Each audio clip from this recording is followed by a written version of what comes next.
In this video, I'll be working out some of the homework problems from section 10.1 day 2, which is on page 595, problems 19 through 21, 28 through 30, and then 74 through 77.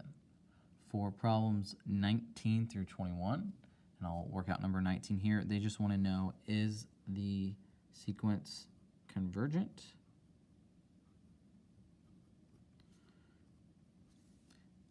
Or is the sequence going to be divergent?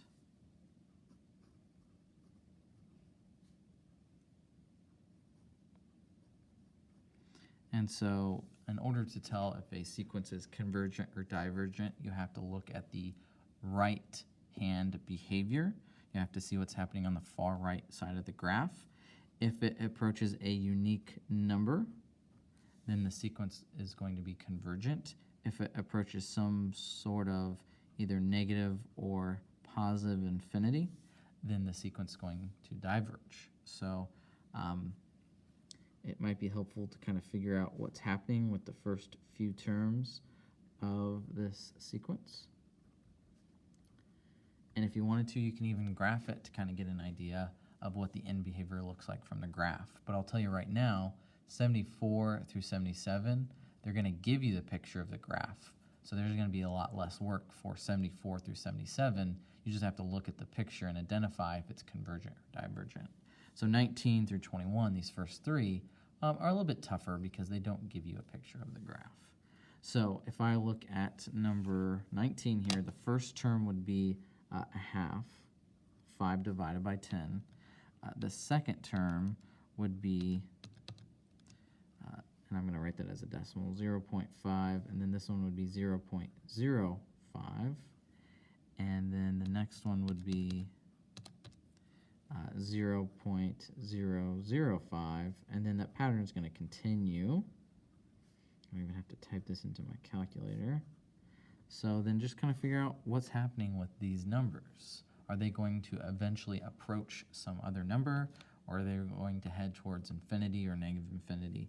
And for me, the more that I do this, the more zeros that I get, but I technically never reach 0. So I'm going to say that this is convergent because these numbers are trying to get really, really close to 0, but they don't actually ever reach 0. It's like an asymptote for the sequence. So that's number 19, and similar process for 20 and 21. Problems 28, 29, and 30 are asking for the partial sums. So they're going to give you S sub 8 for problem number 30, which means to add the first 8 terms of the sequence. So I actually need, and they gave me the first term here, I actually need the sequence. So for number 30, it is recursive. It's the previous term plus 18 minus n.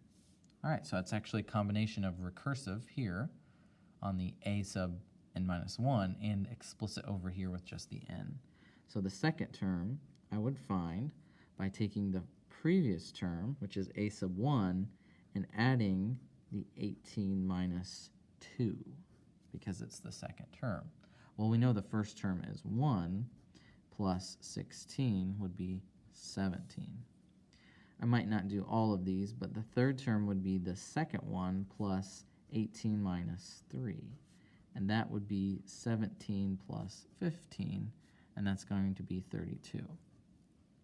Let's do one more here. The fourth term would be the third term plus 18 minus 4.